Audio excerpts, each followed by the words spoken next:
folks.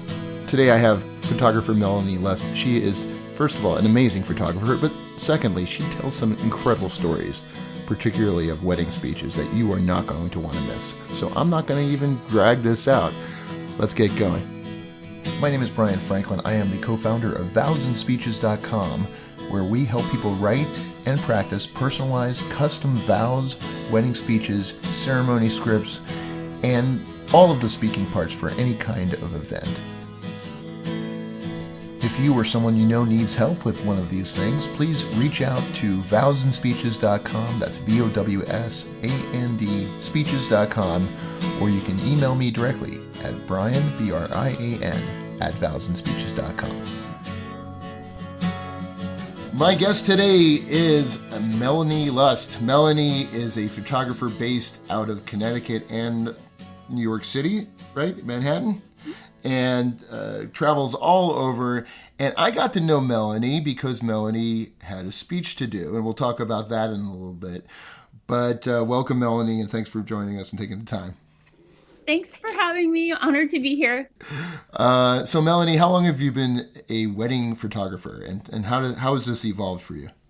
Since 2007. How did you get started doing that? That's a long time ago. I started off photographing. This is a long story.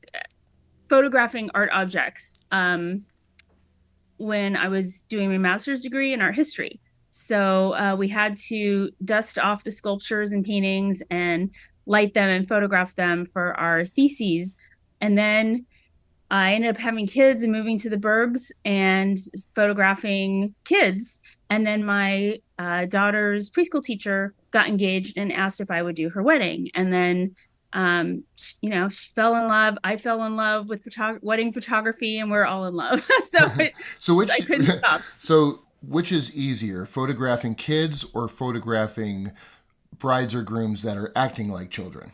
Oh my gosh. Photographing kids. Petulant. Many times easier. Oh, the brides are easier, or the grooms? The kids are easier. That's great.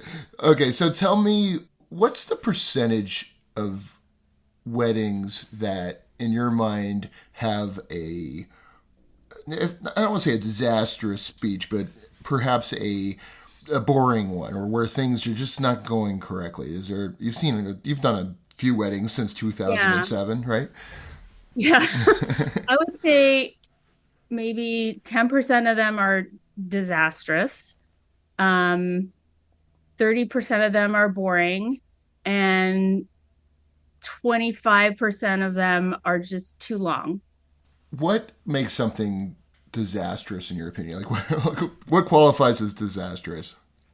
When the best man or father of the bride talks about visiting whorehouses, or like the best man or maid of honor talks about the dating life of the bride or groom and how many dates they went on and the continual quantity of dates, and what they did or didn't do with their previous partners. It's amazing.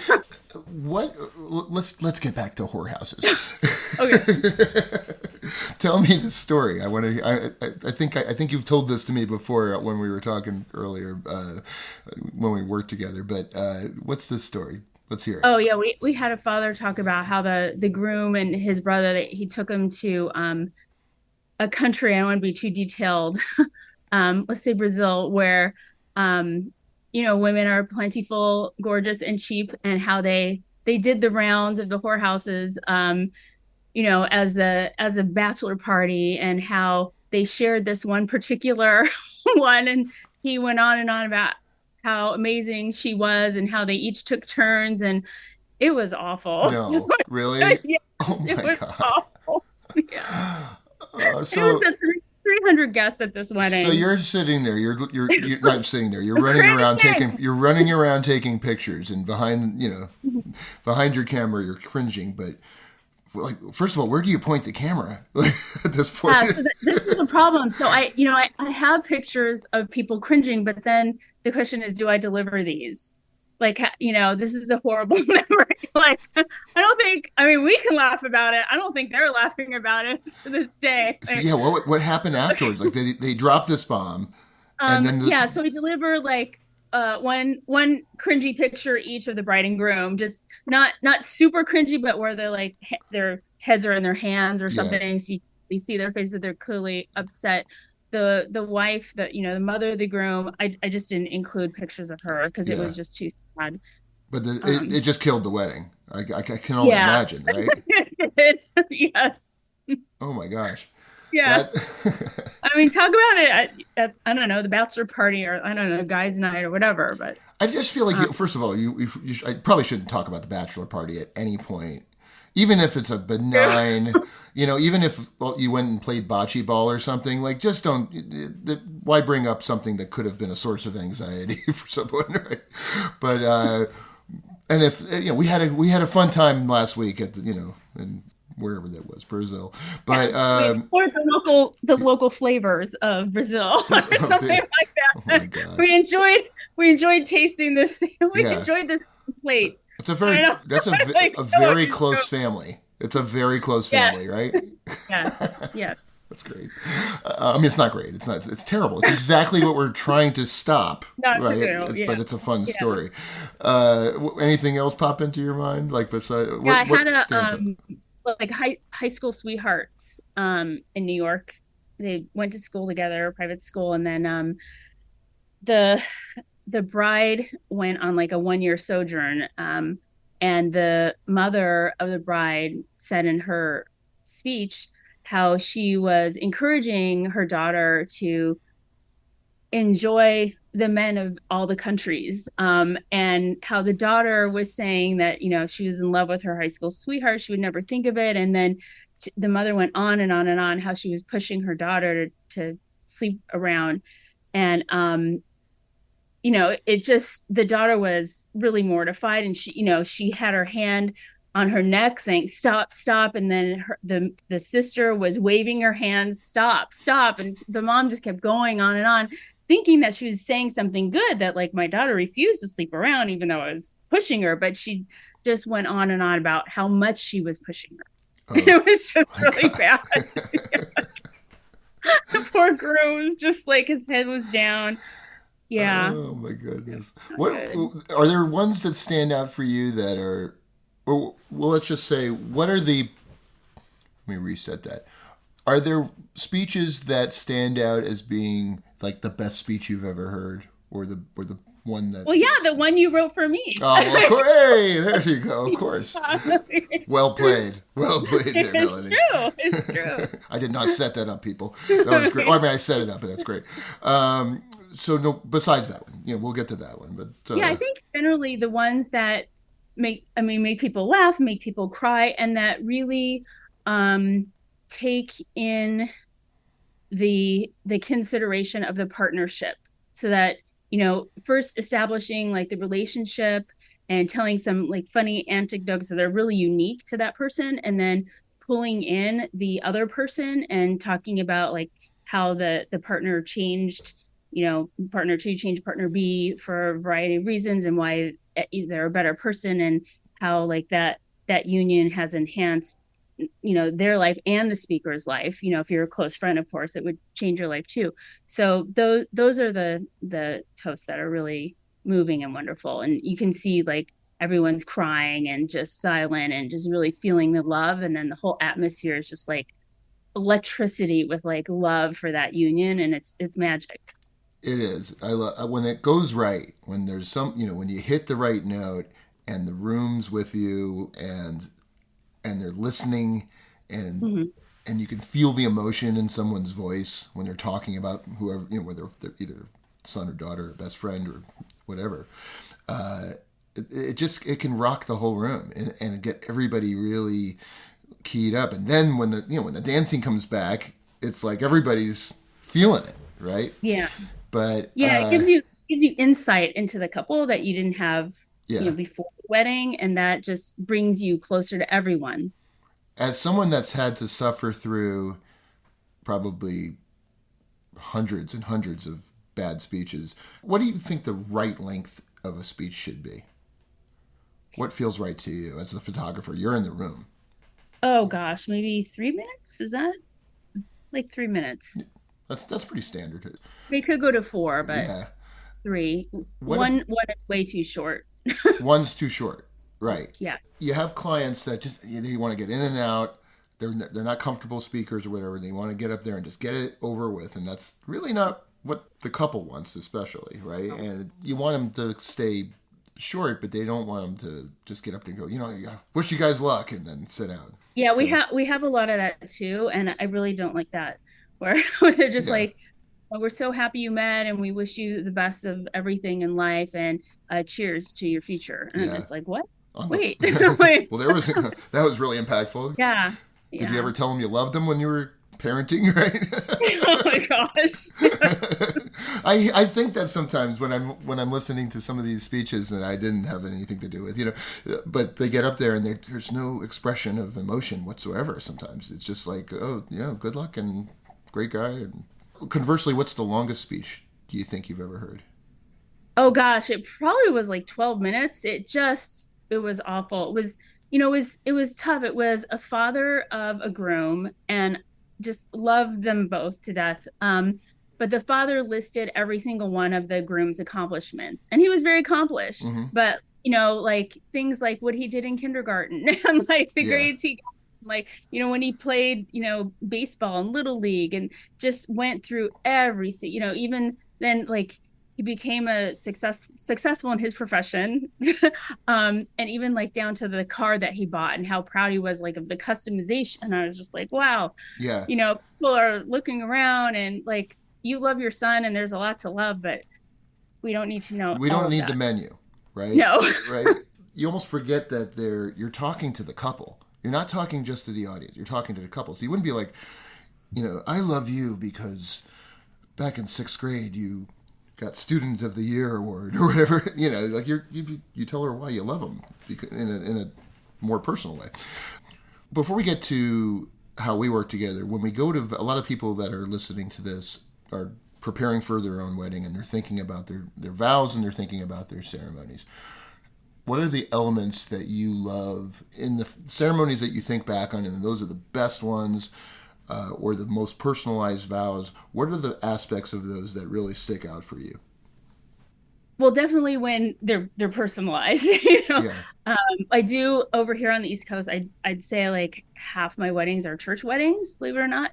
And so it's a lot of kind of general talk, but even sometimes like the priest or the deacon will be personalized, and that's so nice. But I think there are like three parts. There's the efficient, and when the efficient talks about, like, sometimes I even get teary when they talk about ways to work through challenges that will come in the future, and how to overcome those, and how remember this day, and remember the people that are here supporting you, how to stick together, yeah, and just being a little more real and talking about like the challenges of marriage, because it can get really tough. So I love that. And then when the couples are very personal, and I love when they have their vow books and it's written, because it looks so bad when they have their iPhones or like a scrappy piece of paper and they yeah, have these vow books and everything's written down, and they talk about, I love to hear about the spark when they first met. That's just so, and like what they were thinking, and like that's just always so wonderful. And then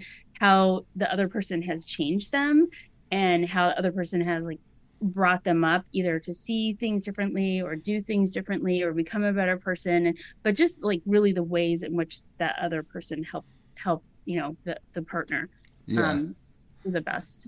I love when I'm I do the interviews and I ask the questions of not just of how they met, but or where they met, like when they first saw each other. But sometimes I'll talk to them about, okay, well, who got there first, right? If you met in a bar, first you met on Tinder, and then obviously you have to you meet in a public space. But who got there first, and what were you doing if you were there first and you were just waiting? What were you doing? Like what were you thinking? Oh, that's a great question. Yeah, I And love that. and do you remember the moment when they walked in and how you how you felt and how quickly did it become comfortable for you and things like that. And You're so good at this. I love this. Because it's the thank you, but it's the details. Yeah. It's those details that capture the moment and fill in the moment, right? They're the color to the whole thing, to the outline, and. But even before that, you can get into, and I mentioned this in the previous podcast, but you can get into, okay, well, you saw their profile, you swiped right or something. I don't know how this works. I got engaged without an app involved, Right, but I yeah, I met my husband in a bar. yeah, So. Yeah. Old school. Who gave the pickup line? You or your husband? He did. Okay. Well, it was, yeah. So I was there visiting my friend who was a bartender after I just left a really bad date. Yeah. And I just needed to tell him about it because he was a good buddy of mine. And then the girl sitting next to me at the bar like heard the story and she's like, "Oh, I have a friend I want to introduce you to." So he was in the back with his other friend. She brought him over. And then he just took it from there. Yeah. Yeah, but I love that like part where you're like, well, what was it in the profile? Like, what caught your eye, right? Obviously, you like the way they look, but there must have been more to it that got you from point A to point B. That's where some of the fun is, right? It's those I love that. Those little moments inside of them. No cheesy pickup line there. He didn't go up and like ask you to feel his shirt, and he's like, "Yeah, oh my god, it's boyfriend. Well, this is boyfriend material." You know. Initially, I thought like he wasn't my type because he was like, really, really preppy. Yeah. But he was so cute and gentlemanly, you know, and just very funny. He was funny. He was very practical and very kind and not like gross, like. Because I had just come from a disgusting date where the guy, it was like it was a blind date, and he picked me up and twirled me around and was like, "It's just us from now on." And I was like, whoa. So I've been like dating with these guys that were like just overbearing. So he was just playing it really cool, and he walked me out to the car and he's like, "Oh, can I call you sometime?" And I was like, "Great." And he's like, "Oh, I'm gonna go. I'm going to be staying with my family in Cape Cod, for the next 2 weeks. But how about we get together after?" And I was like, "Oh, this is great. He's a family guy. He loves his mom." I like how he dropped it, that little subtle, I'm staying with my family in Cape Cod. I know. That helps, on vacation. That's kind of, No, but I like that he was visiting. I'm staying with my family in the vineyard, Okay, so let's get back. Yeah. So let's get back to. So let's talk about how we came to get to know each other. I don't remember. How did you find me? Do you remember? I saw you in the New York Times. Oh, okay, that was great. Yeah, awesome. I actually still get the physical paper, the Sunday paper, and I still clip articles. Terrible. I am shocked at how many people do that still. I keep getting this happened. Okay, this interview's in July. I mean, I get people that have clipped it out and they're still calling me from back. It came out in November. So you got the printed paper. Yeah, well, I'm on the computer all day, so it's just nice when I read the paper to have a physical paper. And so you reached out and we got on the phone. Were you specifically looking for somebody to help you with this before? Yeah, well, I actually told Tony, who the groom, I was the best woman for two grooms, that he wanted me to do a toast, and I said I wasn't going to because I have a fear of talking in front of people. And I said, I don't think I could put it together. And he's like, "That's okay, but if you change your mind, please let me know." So when I saw the article, I thought, oh my gosh, well, maybe if I have someone help me and write it, I'll feel more confident. And I didn't also realize that after we write it together, or after you write it, and then you help with the confidence. You help with the execution and the rehearsal. The public speaking coaching. Yeah. Yes, absolutely. That was really good. So you actually helped me give a toast when I wasn't even going to give one because I was too scared. So this was a person that you've known for a very long time. Yeah. It's very meaningful, and you're a very sentimental person. There was some concern, I think, if I remember correctly, that you were worried about crying in the middle of it and things like that.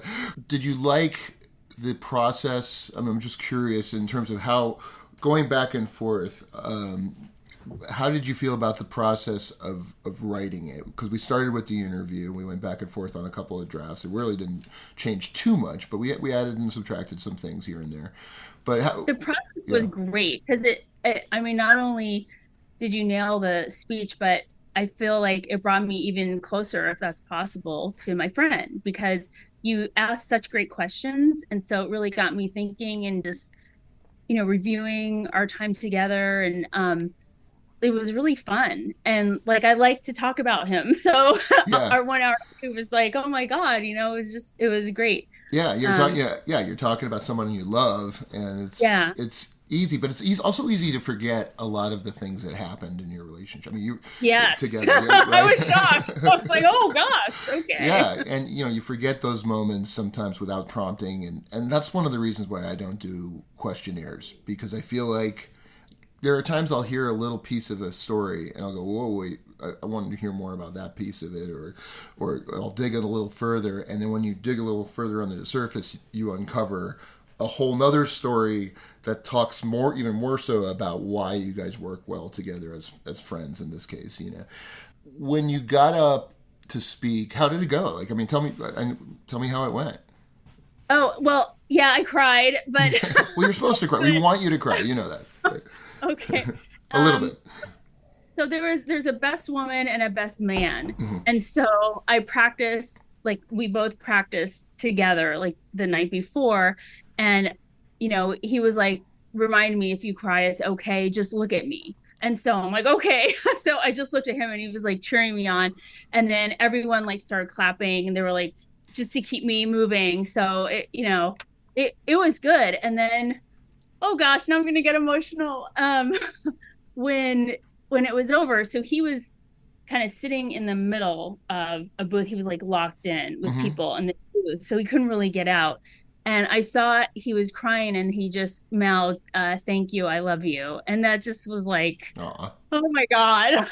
So like I see in his eyes Yeah. how much it meant to him. And then, afterwards, everyone was coming up to me saying, "Oh my God, it was so beautiful. It was so Well, wonderful." I really enjoyed working on this with you and I was honored also because you've been in the business. You know when it How works. important this You is. know how important it is, and there's a level of trust when you start this process that as a consumer, this is a relatively new thing for people. And am I making Mhm. the right call? Is this going to go the way that I want it to go? Am I going to get something that sounds like me or feels like me and really The represents what answer I is want to yes. say? Yes. But it isn't always easy to get there. Like in your case, you're very. I don't care that you say that you don't like public speaking. The reality is you're actually a really good speaker and you're very emotive and very and the interview was very easy. But there are times where you get pieces of it that aren't quite as specific, and there are times where people, not everybody's very talkative or emotive, and so you write that first draft. And one of the things you have to really drive into people is that the first draft is the first draft. That there might be tonal issues, there might be wording that you don't use, but I'm trying to derive it from the things that you've said to me, and if I've gotten a lot of material, then it's easy, right? You can Well, use I the really right liked word. how you made some edits after you listened to me speak it out loud, Yeah, and yeah, then made those it's changes. important. I thought that was really It's really amazing. important because, and I do this as when I'm writing my own things. When you see it on paper, it reads in your head a certain way, but when you hear it, sometimes phrases seem clumsy, sometimes they sound too long just because on paper it seemed like it made sense, but now when you're talking through it, it doesn't. And that's the time where you can go back and just smooth those little pieces over and take out things that aren't working quite as well. And also sometimes you get people, and you've seen this, I'm sure, where they're just really, really monotone. And it's one thing to write a long sentence with someone that knows how to speak it with some dynamics. It's another one to have a long sentence and every word sounds the same basic tone and volume, and you try and coach that out of them if you can, but it's not always easy. And so then you'll rewrite that sentence just so there's more flow and more dynamics and that sort of thing. Let's go back to you and your business. So is most of your work in the New York or East Coast area, or Yeah, like tri-state New England. Okay. Now that the kids are grown, just graduated college. Oh my God. Unbelievable. I want to do Congratulations. more, take you more destination weddings. So I've done a couple weddings like in Jamaica, Bahamas, California, but the goal is like France or Italy. I'm proficient in French. My kids are fluent in French, so Wow. this is Yeah. like I'm proficient in Spanish. So Spain, just trying to get back to work in Europe would be amazing. Why do you think people hire you specifically, besides your natural talent? I think they know, like most of my weddings are, referral, like former bridesmaid or sibling, because they know how much I care. I think like they know that I really, really, really, really care, and I Yeah. like I become so intimate with the couple and the images I treat.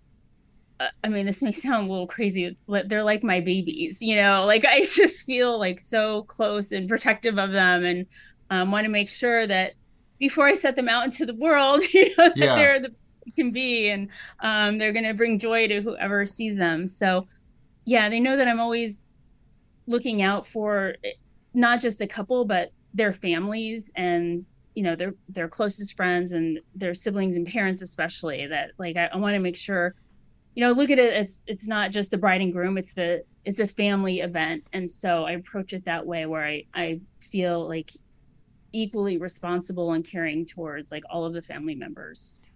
I think anybody that's listening can hear it in your voice. And that's such an important part. When we're in a business of emotion, right? It's something beautiful, it's something important. It has the laughs and tears, but it's really, it's about love, right? So you want to have somebody that brings that same love to their craft, uh, and have it expressed through their work, and cares about the outcome and people's happiness. What's your ideal client? She loves her family. Usually my brides and grooms are very close to their families. They love to party. They have an aesthetic that is more refined and elegant, and they're just caring people that really look out for each other. Yeah, and also wildly madly in love. I mean, love is the most important thing in the world, and so I have had some couples that didn't seem like they were quite there, but my ideal client is the couple that is there. They're like fully immersed in their partner, and their partner means everything to them, and they really like meld into them. And so just I would say couples that are just very connected. I think I'm going to hire you as a writer. Oh, okay. That was beautiful. I love it. And I feel the same way. I love, I love that when I get a client that has that passion for each other, a passion for their friends, and they really truly. There's the only drama comes from how do we make this more fun, right? you know, that's great. I love it. How can people find you? What's the best way? Oh, well, we love Instagram at Melani Lust Photography. There's no E after the I, Melani. And my last name really is Lust, Lust. And my website, melanilustphotography.com. That's awesome. Melanie, thank you for spending time with me today and talking about thank some you. of these stories. And thank you for hiring us. And Oh my gosh. yeah, It was amazing working with you. Amazing. it was same here, and I it truly enjoyed enhanced it. the whole experience of being the best woman. That's so great. thank you. And we'll hope to hear from you again. Take care. If you need help with your vows, your wedding speech, or your ceremony script, you want to make it personal, you need some help practicing it, visit vowsandspeeches.com. That's VOWSAND speeches.com. You can reach out to me there. You can send me an email at Brian, BRIAN, at vowsandspeeches.com. But I would love to help you.